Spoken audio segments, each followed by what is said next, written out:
로마서는 바울 사도가 로마 교회 성도들에게 이제 보낸 편지입니다. 그런데 재밌는 것은 16장 상당히 긴 편지인데요. 그리고 우리 기독교의 모든 핵심적 교리를 담고 있는 그런 서신이기도 합니다. 그런데 중요한 것은 바울 사도가 로마에 한 번도 가지 못했다는 사실이죠. 그래서 이 로마서를 받는 수신자들은 이 바울을 대면해 본 적이 없는 사람들입니다. 그럼에도 불구하고 오늘 바울 사도는 로마 교회를 향해서 마음을 다해, 오늘 본문에 의하면 내가 은혜를 받아서 그 은혜를 따라서 너희에게 이렇게 대략 썼다. 대략 썼는데 16장이나 됩니다. 오늘 본문 말씀을 중심으로 해서 이제 하나님께서 주신 은혜라는 제목으로 말씀을 전할 건데, 말씀을 통해서 은혜 받으시고 또 선교위원들은 선교에 그런 열정도 회복되는 그런 은혜가 있기를 원합니다. 오늘 먼저 말씀에서 볼 수 있는 것은 예수 믿는 성도를 형제라고 부를 수 있는 것이 은혜라 하는 것입니다. 오늘 14절을 통해서 우리가 신앙생활 하면서 점검해야 되는 중요한 한 지점을 만나게 됩니다. 오늘 14절이 어떻게 시작하죠? 내 형제들아, 이렇게 시작을 해요. 여러분, 바울 사도가 로마 교회의 성도들을 부를 때 누구라고 불렀습니까? 내 형제들이라고 불렀어요. 이런 말씀은 자주 우리가 서신을 대할 때 만나는 말씀이기도 합니다. 바울은 로마 교회 성도들을 향해서 내 형제들아 라고 이제 부르는데, 우리에게 너무 익숙하죠. 형제님, 자매님, 익숙하지만 실상은 이게 쉬운 용어는 아니죠. 바울은 예수 그리스도를 믿는 모든 사람들을 향해서 거침없이 내 형제 이렇게 표현을 하고 고백을 합니다. 우리가 신앙생활을 하면서 성숙했다라고 하는 중요한 증거가 있는데, 그것은 함께 예수 믿는 성도들을 바라볼 때 누구라고 바라보는 거죠? 내 형제라고 하는 관점이 딱 의식적으로 또 본능적으로 장착이 되어 있으면 그 사람은 성숙한 겁니다. 여러분, 형제라는 의식이 생겨나야 친밀감이 생겨요. 또 형제라는 의식이 또 있어야 사랑하고 섬기고 헌신할 수 있어요. 여러분이 신앙생활하면서 뭔가 어색하다 하는 것은 돌아봐야 될 영역이 어느 영역이냐면 형제의식을 내가 온전히 회복했는가 하는 걸 여러분이 좀 점검할 필요가 있어요. 여러분, 예수 믿는 성도들을 내 형제라고 부를 수 있으려면 그 사람에게는 하나님의 은혜가 임해야 돼요.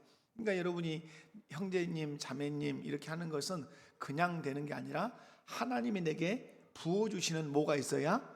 은혜가 있어야 형제라고 그래요. 여러분, 여러분이 교회 안에서 형제라고 이제 부를 수 있지만은 당장 교회 밖에 나가서 어디 은행에 가서 은행 창구에서 뭘 쓰는데 옆에 사람 오는데 형제님, 형제 그러면 여러분 그 사람이 어떨까 할까요? 곱지 않아요. 이 사람이 언제 봤다고 누구라고 나를 형제라 그럴까? 반 미친 사람 취급할 수 있어요. 근데 교회 공동체 안에서는 형제라는 말이 너무 자연스러운 거예요. 쓰지 않는 것이 이상한 거죠. 그런데 이 형제라고 하는 용어를 우리가 내뱉기 위해서는 하나님이 내게 주시는 뭐가 있어야 돼요? 은혜가 있어요. 근데 어떤 은혜가 임해야 형제라고 부를 수 있죠? 하나님이 어떤 은혜를 부어주셔야 여러분 곁에 있는 분들을 형제라 부를 수 있어요?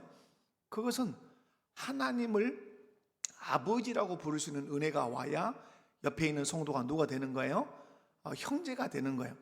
여러분, 하나님을 아버지라고 부르지 않는다면 결코 내 곁에 있는 성도를 형제라고 부를 수가 없어요.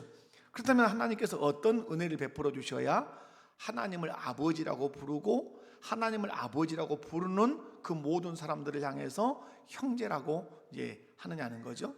갈라디아서 4장 6절 말씀 한번 볼까요? 갈라디아서 4장 6절 성경을 펼치시라. 자, 성경을, 갈라디아서는 신약 성경이 있습니다. 올라디아는 없습니다. 갈라디아만 있습니다. 갈라디아서 4장 6절. 자, 찾으셨으면 한 목소리로. 자, 성경을 안 찾아보면 그 성경 찾는 속도도 참 참 느려집니다. 방송실 또 띄워놓으면 안 된다 해도 띄워놔요. 자, 4장 6절 좋습니다. 띄워주는 것도 시작.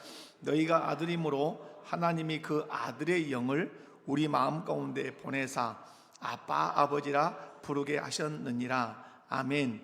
여러분, 아들의 영이신 성령을 우리 안에 보내주시고 그 성령이 우리 안에 거할 때 우리가 하나님을 향해서 누구라고 부른다고요? 아빠, 아버지 이렇게 불러요. 여러분, 이 마가복음에 보면 예수님도 겟세마네 동산에서 십자가를 앞에 두고 기도하실 때 마가만 그렇게 기도해요. 아빠, 아버지여 하실 수 있거든. 이렇게 예수님도 누구라고 불렀어요? 하나님을 아빠, 아버지라고 불렀어요. 왜 그렇습니까? 그 아들의 영이 우리 안에 있기 때문에 예수님이 하나님을 불렀던 그 호칭을 우리도 아빠라고 이렇게 부를 수 있는 거죠. 여러분, 그러면 이 아빠라고 부를 수 있는 그 아들의 영을 누구에게 부어주시죠? 예수 그리스도를 구주로 믿는 사람에게만 이 아들의 영이 들어오신단 말이에요. 그러므로 예수 그리스도를 나의 구주로 믿고 따르는 사람들에게는 누가 거하시죠? 아들의 영, 성령이 거하세요. 그러니까 그냥 내가 하나님을 아버지 이렇게 부를 수 있는 게 아니에요. 내 안에 누가 들어오심으로? 아들의 영이신 성령이 들어오심으로 우리로 하여금 하나님을 아빠, 아버지라고 부르게 한단 말이에요. 그래서 아들의 영이 거한다는 증거가, 아들의 영이신 성령이 내 안에 거하신다는 증거가 뭘로 나오는 거죠? 하나님을 향해서 아빠, 하나님 아버지 이거요. 그러니까 내 안에 아들의 영이신 성령이 거한다는 중요한 증거가 뭐라고요? 하나님을 아버지라고 부르는 거예요. 그러면 내 안에 또 성령이 거하신다는 중요한 또 하나의 증거가 뭐죠? 내 곁에 있는 성로를 누구라고 부르는 거죠? 형제라고 부르는 거예요. 우리는 이것만 생각하죠. 아들의 영이 거하시면 하나님을 아버지라고 부른다, 이것만 생각해요. 그러나 그 아들의 영이 거해야 내 곁에 있는 성도를 또 누구라고 부를 수 있어요? 형제라고 부를 수 있는 거예요. 그러므로 여러분, 저와 여러분이 이 시간 기억할 것은 나도 하나님을 아버지라고 부르고 또 옆에 있는 성도들도 하나님을 아버지라고 부른다면 우리의 관계는 너무 선명해지죠. 아버지라고, 너도 하나님을 아버지라고, 저 사람도 하나님을 아버지라고 부른다면 우리의 관계는 선명해지죠. 우리는 누구다? 형제라고 하는 사실이죠. 옆에 분들 손잡고 한번 그렇게 인사해 봅시다. 우리는 형제입니다. 진짜 여러분 믿으십니까? 여러분, 교회는 형제 공동체예요. 하나님을 아버지로 한 형제 공동체란 말이에요. 그러므로 예수 믿는 모든 사람들은 누구라고 부를 수 있어야 돼요? 형제라고 부를 수 있어요. 그래야 선교가 가능해요. 그죠? 예수 믿으면 그 사람이 대한민국 사람이든 아프리카 사람이든 미국 사람이든 영국 사람이든 그 사람이 예수 그리스도를 믿으면 그 사람은 하나님을 누구로 부르죠? 아버지라고 부르죠. 그러면 우리 모두는 하나님을 아버지라고 부르는 누구예요? 형제죠. 그렇기 때문에 형제가 도움을 요청할 때 우리가 도와줄 수 있는 거죠. 선교가 가능하다 얘기. 여러분, 그래서 15장 얘기를 쭉 읽어보면 그런 말을 해요. 실상은 로마서에서 어떤 대목으로 이제 가보시냐면, 여러분, 바울 사도가 이제 가고 싶었던 목표점이 있어요. 바울 사도의 그 선교 사역의 목표점이 어디냐면 그 서바나, 스페인이에요. 여러분, 23절 15장 이제 로마서로 건너오셔야 돼요. 얼른 로마서 15장 23절을 보면 이렇게 말해요. 22절부터 내가 너희에게 가려 하던 것이 어떻겠다? 여러 번 막혔다. 그래 로마 못 갔단 말이죠. 23절 이제는 이 지방에서 일할 곳이 있다 없다? 없다. 복음 다 전했다 이 말이에요. 또 여러 해전부터 언제든지 어디로 가기를 원한다? 사바나로 갈 때에 스페인으로 이제 가고 싶단 말이에요. 그런데 갈 때 그냥 가지 않고 어디를 지나가기 원한다? 너희에게 로마에 꼭 내가 가기를 바라고 있다. 24절에 이는 지나가는 길에, 어디로 지나가는 길에? 사바나로 지나가는 길에 너희를 보고 먼저 너희와 모함으로 사귐으로 얼마간 기쁨을 가진 후에 그 다음에 중요한 말이죠. 너희가 그리로 보내주기를 바람이라.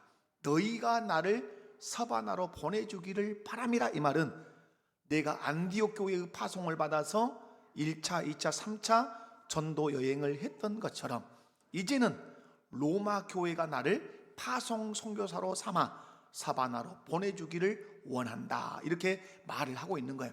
그래서 로마 교회가 이제 바울 사도의 후원 교회가 되기를 원하는 거예요. 그런데 이제 이런 얘기를 또 24절에 가보면 이제 25절에 그러나 이제는 내가 성도를 섬기는 일로 어디로 가노니 예루살렘에 감. 여러분 그러면 이제 생각하셔야 돼요.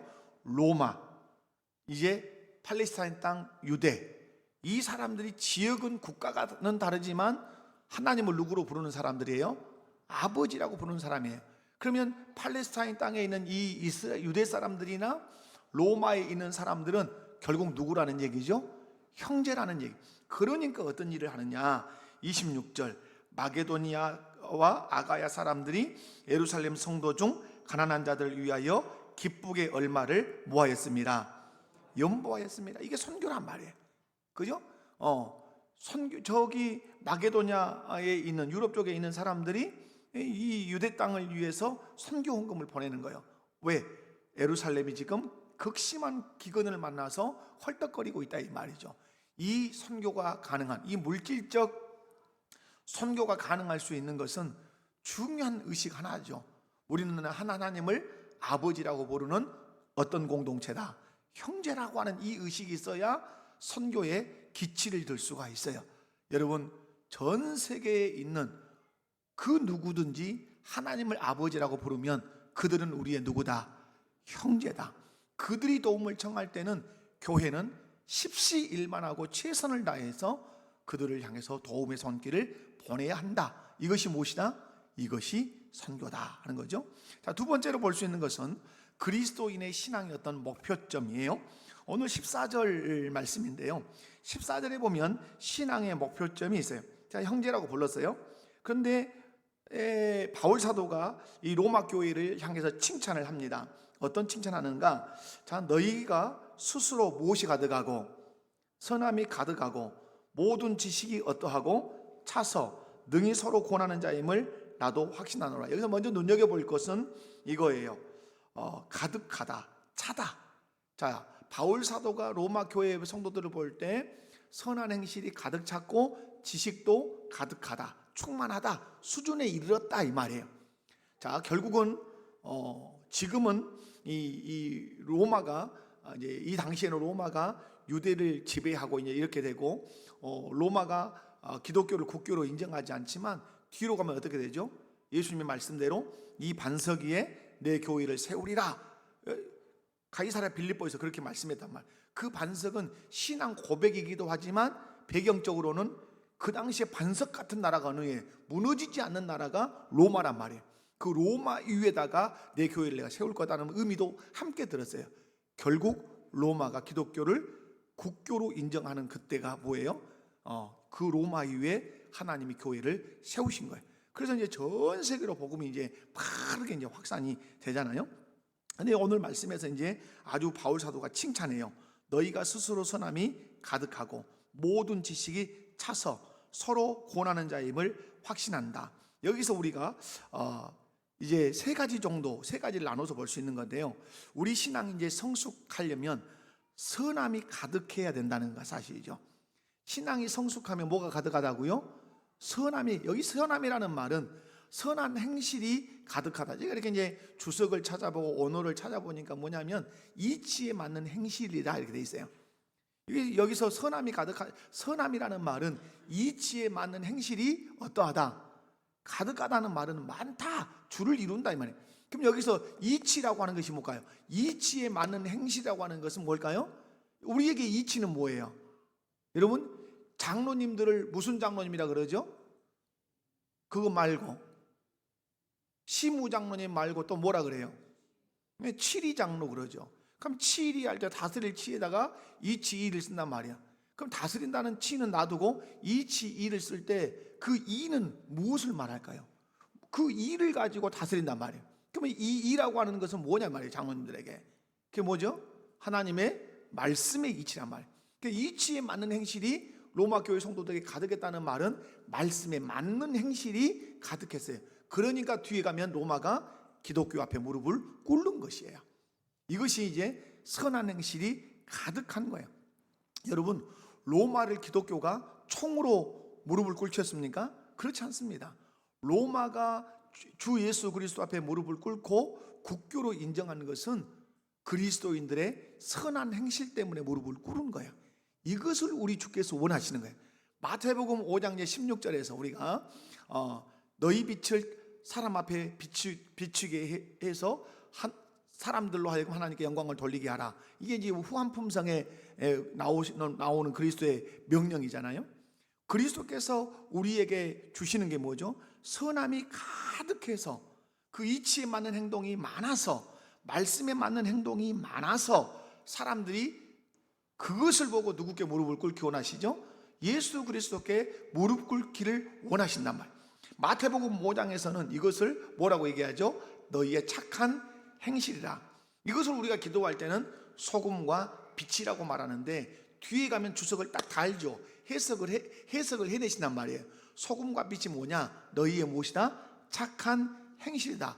착한 행실을 보고 이방 사람들로 하여금 하나님 아버지께 영광을 돌리게 하라. 이 말은 로마가 기독교인의 착한 행실을 보고 무릎을 꿇은 것처럼 너희도 세상 사람들의 무릎을 그렇게 착한 행실로 꿇게 해라, 이 말이에요.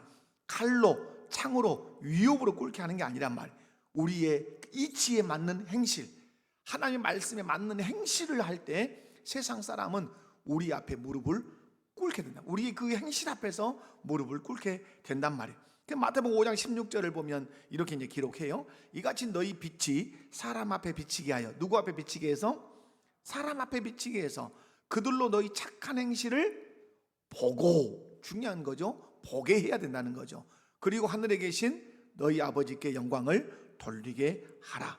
그리스도인들의 그 신앙의 목표점은 다른 게 아니죠.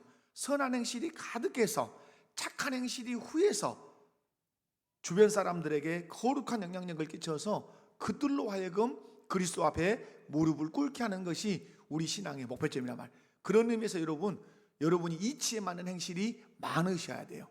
말씀에 맞는 행동이 많아지셔야 돼요. 여러분이 어디에 거하든, 학교에 있든, 직장에 있든, 가정에 있든, 아니면 노인정에 있든, 어디에 있든 말씀에 맞는 행동이 많아야 돼요. 저는 여러분에게 그런 말씀을 제가 드린 적이 있는데, 대학을 다닐 때 버스를 이렇게 탔단 말이에요. 목포로 오는 버스를. 제가 목대 다녔으니까 청계에서 이렇게 올 때 1번이었어요. 그때는 이렇게 이제 탔는데 어르신이 오시니까 제가 자리를 양보하고 어르신이 앞 앉았어요. 근데 어르신이 넋두리처럼 혼잣말로 하시는 것이에요. 지식이 없으면 상식이라도 있어야지. 딱 이런 말씀하시더라고요. 잊혀지지 않아요, 지금도. 그 장면이. 지식이 없으면 뭐라도 있어야지? 상식이라도 있어야지. 여러분, 우리 그리스도인들이 상식 이하의 삶을 사는 것은 그리스도를 능멸하는 것이에요. 여러분, 상식의 사람이 일단 돼야 돼요. 아멘이십니까? 여러분, 상거래나 이 사람들과의 약속이나 무엇을 하든지 간에 상식선의 사람은 돼야 돼요. 그런데 상식 위에 서는 사람들이 있어요. 상식 위에 그리스도의 말씀을 들고 서 있는 사람들이 누구죠? 그리스도인이에요. 여러분, 상식적으로만 살아도 괜찮은 사람이라고 인정을 받아요. 그죠? 여러분이 가정에서나 직장에서나 어디에서도 상식적인 사람만 돼도 괜찮은 사람 돼요. 그런데 헐 괜찮은 사람이 등장하는데 상식 이외에 훌륭한 이치, 그리스도의 명령을 삶의 원리로 딱 놓고 사는 우리가 되면 사람들은 우리 앞에서 감동해요. 그 착한 행실을 보고 감동한단 말이에요. 그래서 누구를 보는 거죠? 그 착한 행실을 통해서 우리가 믿는 예수 그리스도와 하나님 아버지를 보게 된다고 하는 사실이에요. 그러므로 여러분이 착한 행실을 잘 하시기 바라고요. 그런데 여러분, 오늘 말씀에서 어떤 또 말씀이 있냐면 12절에 모든 지식이 차서라는 말씀이 있어요. 지식. 자, 여러분, 제가 어떤 우리 이제 집사님하고도 이제 지난 어제 토요일 날 이런 얘기를 나눴는데, 우리의 인격을 나눌 때는 세 가지로 말해요. 하나가 뭐죠? 지죠, 지식. 또 하나는 뭐죠? 감정이죠. 또 하나는 뭐죠? 의지죠. 그런데 이것이 한꺼번에 우리 안에서 일을 해요. 그러나 이것을 좀 나누면 가장 먼저 중요한 게 뭐냐면 지식이에요. 지식. 바른 지식이 들어와서 바른 열정, 바른 감정이 생겨요. 바른 지식이 바른 열정을 일으킬 때 그 사람의 의지가 어때요? 그 바름을 향해 바른 것을 이루기 위해서 의지가 작동해요. 그러니까 들어오는 지식이 건전한 지식이면 건전한 열정과 건전한 목표를 향해서 이 사람이 걸어가려고 해요. 그러나 여러분, 잘못된 것이 들어오면, 잘못된 지식이 들어오면 잘못된 열정이 일어난단 말이에요. 그러므로 여러분, 오늘 로마 교회를 향해서 바울 사도가 말하는 것, 모든 지식이 가득 찼다 이렇게 얘기하는데, 이 지식은 뭐죠? 이 지식은 하나님의 말씀이에요. 자, 앞에서 착한 행실을 얘기했다. 선함이 가득하다. 근데 이 선함이 바른 선함으로 가득하려면 반드시 무엇에 근거해야 되죠? 바른 지식에 근거해야 돼요. 바른 지식. 여러분, 모르면 무식해지는 거죠. 여러분, 예수를 믿는데 하나님의 말씀을 모르면 어떤 행동을 하죠? 무식한 그리스도인이 되는 거죠. 그죠? 예수 그리스도께서 가르쳐 주신 말씀을 모르고 나 예수 믿는 사람이요 하면, 이 사람은 예수는 믿는다고 말하지만 예수 그리스도의 말씀에 대한 지식이 없으면 그 지식을 근거로 행동하지 않기 때문에 무식한 그리스도인이 된단 말이에요. 어디 훌륭한 대학을 나와서 유식하다, 어디 박사학위를 받아서 유식하다가 아니에요. 우리 그리스도인들은 어느 때 무식해지는 거죠? 그리스도의 말씀을 근거로 행동하지 않을 때 무식해지는 거예요. 그러므로 우리가 익히고 또 익혀야 되는 게 뭘까요? 그리스도의 말씀, 하나님의 말씀을 익혀서 그 말씀의 지식에 근거해서 행동할 때 선함이 가득한, 착한 행실이 가득한 사람이 되는 것이에요. 분명한 것은 우리 그리스도인들이 하나님의 말씀을 아는 만큼만 행동하게 돼 있어요. 여러분, 무엇을 해도 똑같아요. 낚시를 하든 아니면 농사를 짓든 어디 비행기를 운전하든 그 사람이 무엇만큼만 할 수 있어요? 아는 만큼만 할 수 있어요. 여러분이 그리스도의 말씀을 아는 만큼만 살 수 있어요. 모르는데 어떻게 살아요? 헌금도 원리를 모르는데 어떻게 헌금을 해요? 예배도 예배의 원리를 모르는데 어떻게 예배를 해요? 바른 예배를 해요. 그러므로 여러분이 아주 중요시 여기셔야 되는 것이, 그래서 말씀 공부예요. 말씀을 열심히 공부해서 그 말씀의 지식이 우리 안에 가득 차면 그 가득 찬 말씀이 나를 이제 재촉하죠. 그렇게 살라고 재촉하죠. 그 지식이 내게 들어오면 내 안에 감정이 요동을 친단 말이에요. 그렇게 살라고 하는 열정을 막 불러일으킨단 말이에요. 재촉해요. 재촉해. 그리고 그 의지가 이제 일어나서 그 지식을 이제 삶으로 이루어내도록 그렇게 하는 거죠. 여러분, 그러므로 착한 행실, 선한 행실이 가득하려면 먼저 무엇이 내 안에 가득 차야 되죠? 하나님 말씀이 가득해야 돼요. 말씀에 근거한 것만 착한 행실이에요. 말씀에 근거한 것만 선한 행실이에요. 그것이 사람들을, 예수 믿지 않은 사람들 그리스도께로 인도하고 그리스도께 굴복시킬 수 있는 유일한 것이에요. 그러므로 교회 안에 일어나야 할 거룩한 운동이 뭐예요? 말씀 운동이에요. 아멘이십니까?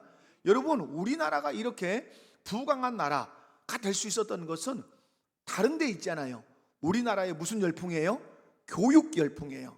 여러분, 백성이 무지하면 누가 나타나죠? 국민이 무지하면 반드시 독재자가 나타나게 돼 있어요. 독재자가 나타났을 때는 백성이 무지했을 때예요. 그러나 백성이 교육의 열망을 가지고 교육을 하고 머리를 이렇게 깨우치고 생각을 깨우치면 사리 분별이 폭넓어지기 때문에 결코 독재자를 용납하지 않아요. 일례를 들면 이런 얘기죠. 중국에 가면 중국이 엄청 많이 붙여놓은 곳이 있어요. 거리마다. 그게 뭘까요? CCTV예요. CCTV가 중국 사람의 얼굴을 인식하고 이 사람이 무슨 식당에 들어가는지 무엇을 하는지까지 정부가 그 인민들의 일거수일투족을 CCTV 다 잡아낸단 말이에요.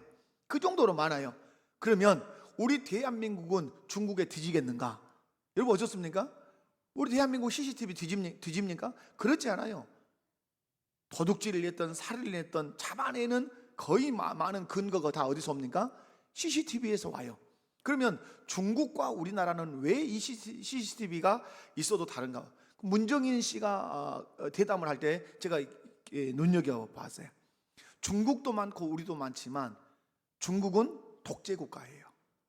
독재 국가. 그러니까 그 힘을 가진 자가 그걸 이용해 먹는단 말이에요. 그러나 우리나라는 어느 국가예요? 민주 국가예요. 그것을 어떤 사람이 백성을 찬탈하고 탄압하는데 그걸 쓴다. 그러면 누가 가만히 있지 않죠? 국민이 그 사람의 자리를 끌어내려 버려요. 그러니까 그렇게 할 수 있다 없다? 할 수 없다는 거예요. 무슨 차이일까요? 그들의 지식의 차이예요. 지식의, 그 생각의 폭의 차이란 말이에요. 그러므로 여러분이 착한 행실을 하느냐 못하느냐는 어디에 있다? 하려고 하는 의지가 아무리 많아도 말씀을 모르면 못한단 말이에요. 그러므로 교회 안에 하나님이 원하시는 착한 행실을 가득하게 하기 위해서 일어나야 하는 운동이 무슨 운동이다? 말씀 운동이에요. 아멘이십니까? 우리 아이들 말씀 잘 가르쳐야 되고, 우리도 말씀 배우는데 여념이 없으셔야 돼요. 그래서 말씀에 근거한 착한 행실을 많이 해야 된다. 그 다음에 어떤 거죠? 이제 세 번째 보면 서로 권면하는 거예요. 자, 그 다음에 여러분, 선함이 가득 차죠. 모든 지식이 차죠. 그리고 능히 서로 뭐하는 자임을 권하는 자, 권면한다는 말이에요. 여러분, 자, 선한 행실과 가득 찬 지식은 반드시 무엇에 필요할까요? 권면에 필요해요. 필수 요소예요. 권면을 하려면 내게 뭐가 있어야 돼요? 내 안에 선한 행실이 있어야 돼요. 그리고 지식이 있어야 돼요. 이것이, 이 두 가지가 있어야 누군가를 권면하고, 권면할 때 그 사람이 받아들일 수 있어요. 자, 내 꼬라지는 말이 아니요. 예배를 드릴 때 맨날 잠자고, 주일날 맨 땡땡이 까고 이러는데, 어느 날 자기가 교회에 왔는데 어떤 분이 주일날 교회에 안 오니까 앉혀놓고, 집사님 주일 성수 하셔야지. 그럼 그 사람이 52주 중에 한 주 빠진 사람인데 맨날 예배 시간에 자고, 주일 성수는 밥 먹듣기 안 한 사람이 어느 날 한 날 나 빠졌다고 앉혀놓고 당신 주일 성수 해야지 그러면 설득력이 있어요 없어요? 없어요. 있을 수가 없어요. 왜 그러죠? 그에게 선한 행실이 뒷받침되지 않기 때문에 그래요. 그리고 바른 권면을 하려면 바른 말씀의 지식이 따라와야 돼요. 그것을 보증할 수 있는 정보가 와야 되잖아요. 그러므로 여러분, 권면에 힘이 있고 권위가 있으려면 다른 게 있잖아요. 권면이 힘이 있고 권면에 그 권위가 있으려면 반드시 두 가지. 하나는 무엇이다? 내게 선한 행실이 있어야 돼요. 이치에 맞는 말씀에 따른 행동이 있어야 되고, 그리고 논리가 있어야 돼요. 그 이론이 있어야 될 거 아니에요. 그게 뭐죠? 하나님의 말씀이 내 안에 풍성해야 된다는 사실이요. 그런 의미에서 서로 권면하려면 내게 선한 행실이 있고 또 지식, 하나님 말씀이 있어요. 근데 여기서 서로 권하는 자라는 이 말은 서로라는 말에 여러분이 집중하셔야 돼요. 서로라는 말은 서로 주고받는 권면이에요. 이 말은 아주 의미가 있죠. 우리는 권면하기는 좋아해요. 그러나 못 받기는 안 좋아하죠. 누군가가 나에게 권면하면 자존심 상해하고, 저 사람이 나를 깔보나, 이렇게 우리 수준 낮은 생각들이에요. 교회는 권면하기도 하고 권면 받기도 해야 돼요. 그것이 수준 있는 교회예요. 그러려면, 권면하고 권면을 받으려면 전제되어야 되는 것이 무엇이다? 선한 행실과 그리고 하나님의 말씀의 지식이 우리 안에 풍성해야 돼요. 그래야 말씀을 가지고 뭔가 말할 거 아니에요. 내가 살아본 게임 이렇게 하면 틀린 거예요. 물론 우리 경험이란 건 무시할 수 없지만은, 여러분의 권면이 권위가 있으려면 무엇에 근거해야 되죠? 말씀에 보니까 이렇게 말씀합디다, 이렇게 돼야 그 사람이 상처받지 않을 수 있어요. 이게 내 말이 아니라 누구 말씀이니까? 하나님 말. 여러분의 자녀가 상처받지 않고 양육을 받을 수 있는 길이 뭐예요? 주의 교훈과 훈계로 양육해야 아이가 상처받지 않을 수 있어요. 아빠 때는 말이야 이 자식아, 이렇게 되면 객관성이 결여된 거잖아요. 완전히 주관적인 거잖아요. 그러니까 아이가 상처를 받는 것이죠. 여러분, 권면하기 위해서 전제되는 것 두 가지. 하나는 착한 행실, 그리고 풍성한 말씀의 지식. 이것을 가지고 나도 권면하지만 너도 나에게 권면하면 내가 권면을 받겠다는 것. 이 세 가지를 여러분 아주 오늘 유념하시오. 실상은 제가 16절을 해야 되는데 이 부분을 준비하면서 양이 많아져 버렸어요. 여러분, 16절은 제가 간단하게 말씀을 정리하고 마치겠습니다. 자, 여러분, 은혜가 있어요. 16절에 은혜. 이 은혜는 하나님이 우리에게 베푸시는 은혜들이 많아요. 가장 근본적인 은혜는 뭐죠?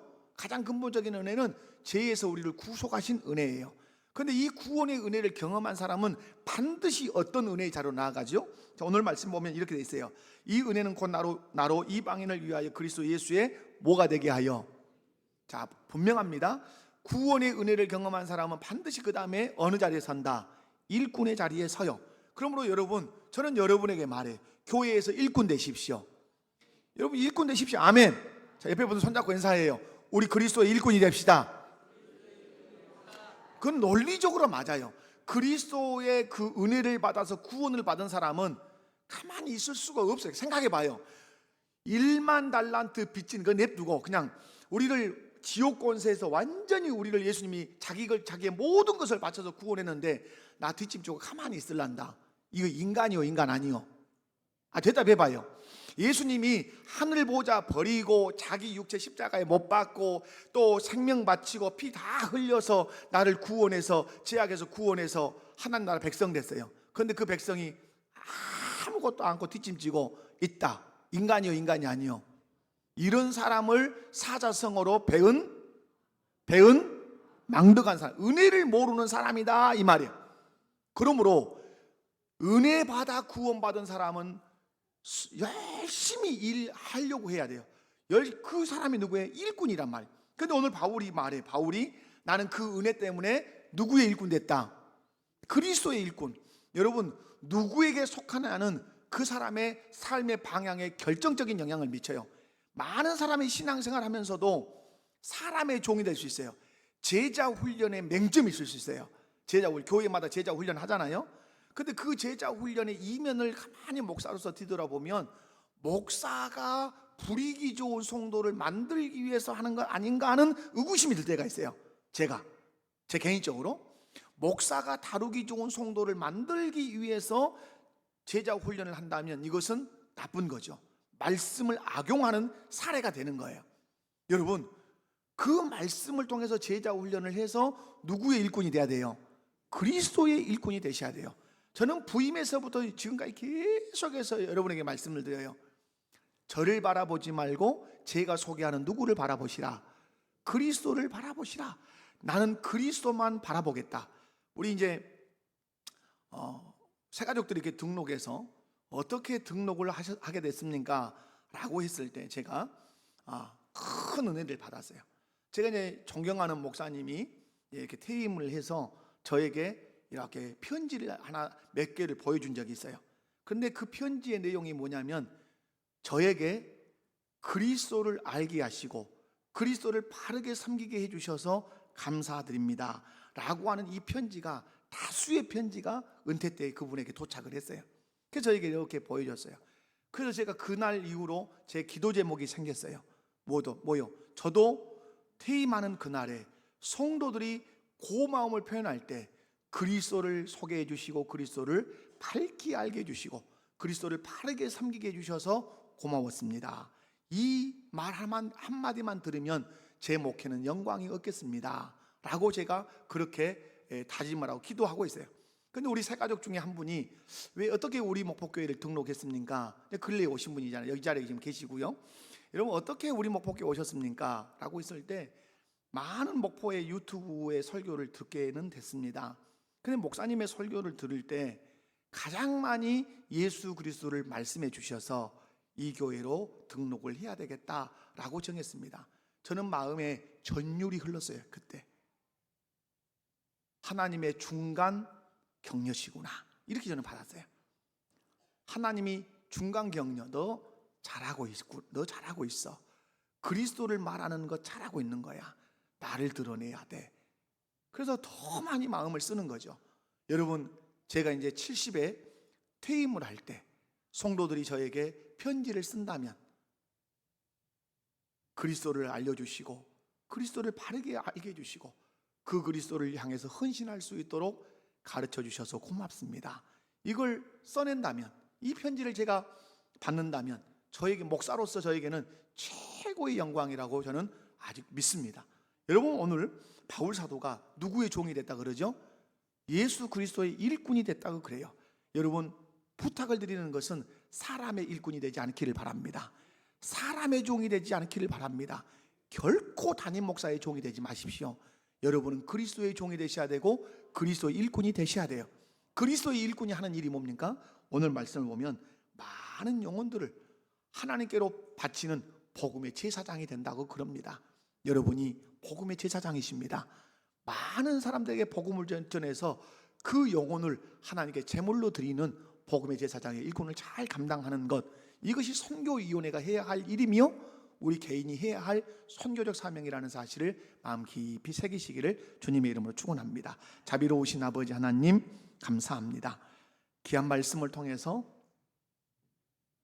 우리가 한 형제임을 다시 한번 확인하고 우리 신앙의 목표, 신앙의 성숙의 목표점이 무엇인지, 선한 행실, 지식에 가득 참, 이런, 그리고 서로 권면하는 자리에 이르는 것, 그래서 건강한 교회를 이루는 것, 그리고 내가 은혜를 입은, 구원의 은혜를 입은 자로서 그 자리에 멈춰 있는 것이 아니라 일꾼의 자리로 서는 것이 우리가 은혜를 갚는 길임을, 또 은혜를 아는 자임을 오늘 또 믿습니다. 복음의 제사장으로서의 그 일꾼의 자리에 잘 서게 하여 주옵소서. 선교위원회 수고했습니다. 새해에도 더 수고할 수 있도록 은혜를 내려 주옵소서. 예수님의 이름으로 기도하옵나이다. 아멘.